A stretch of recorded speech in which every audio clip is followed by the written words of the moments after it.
A warm welcome to you. This is your Barbados Today Evening News Update for Monday, August 31. An unfortunate incident. That's how Agriculture Minister Indar Weir described reports that fast food outlet Chicken Barn was forced to close 3 branches today due to what it described in a social media post as a lack of chicken on the island. Minister Weir told Barbados Today the issue appears to be isolated, as he expressed hope that it would soon be rectified. He, however, said there's no shortage of poultry on the island. The explanation that the poultry producers give is that there's no shortage of fresh chicken. All right? The person who claims that there's a shortage is not a poultry producer. That person is a buyer. Person runs a fast food restaurant. As I said, the person would have to explain who they were sourcing their chicken from and what has changed. But based on the industry itself, there's no shortage of chicken. There's no shortage of fresh chicken. Okay? Yeah. The explanation that was also given is that the production cycle is a 5-week cycle. So let's say, for example, you were buying chicken from me. All right? And I did not place my order to replenish my stock. Obviously, when you're ready to buy, I will not have. Yeah. So that means that you will have to find another source, and that seems to be what the problem is from my understanding of it. Minister Weir revealed that he will be holding talks with key agricultural officials on Wednesday. Weir, who has been meeting with several groups in recent weeks, says the talks, which were planned a week ago, will examine solutions to help farmers thrive despite the challenges triggered by the COVID-19 pandemic. Because I'm meeting with all the stakeholders, I met with the pork farmers last week. I met with the dairy farmers last week. I'm meeting now with the poultry industry on Wednesday.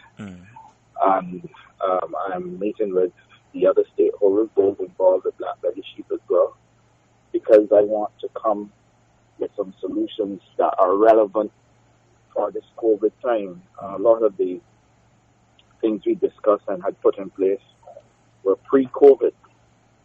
We now have to look at the COVID situation. Now, I don't want to say post-COVID because we still have COVID. Yeah. But certainly, post-shutdown, we now have to look at measures that are applicable to now.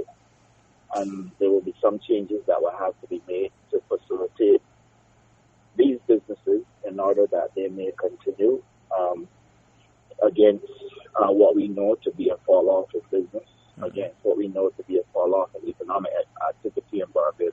Yeah. So a number of things we're going to look at and make the recommendations to Cabinet for the support for the industry. Former COVID-19 czar Richard Carter suggested national response to Barbadians displaced as a result of the COVID-19 pandemic could have been strengthened if the People's Assemblies were in place. He was speaking last evening as the Commission hosted a virtual town hall meeting for the parish of St. Joseph. Carter, who also disclosed that he was no longer the czar, suggested that more people could have received help if the local governance system was set up. A substantial part of that work that many people did not see would have been the work behind the scenes dealing with the fallout on individuals of the consequences of COVID-19. We had a lot of persons who were displaced, a lot of persons who we had to respond to in terms of trying to provide some type of support, social protection support in the main. And I had actually just completed my work on a number of the earlier editions of the People's Assembly meetings, and it occurred to me how much easier my job would have been in reaching persons who were negatively impacted by COVID-19, whose circumstances were such that they would have required help if we had something like a People's Assemblies in place.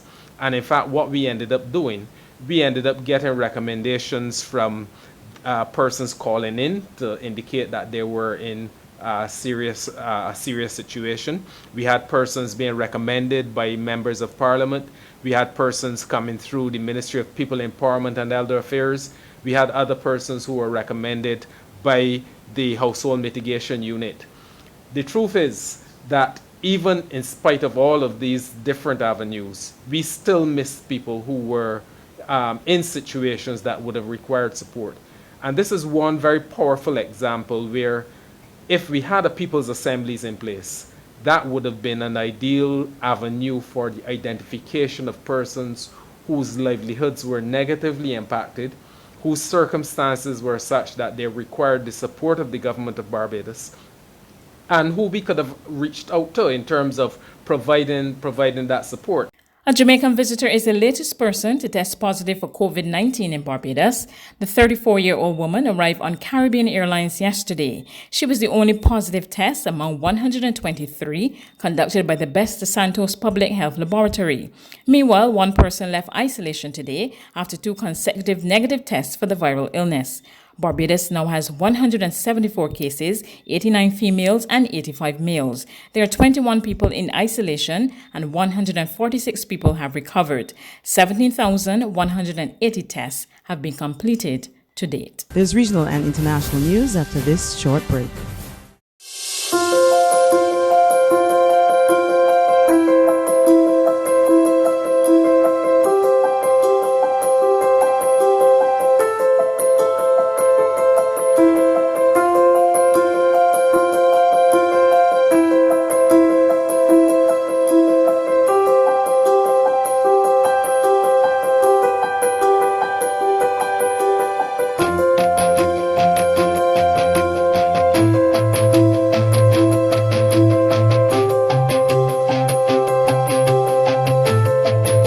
Barbados Today, news you can trust.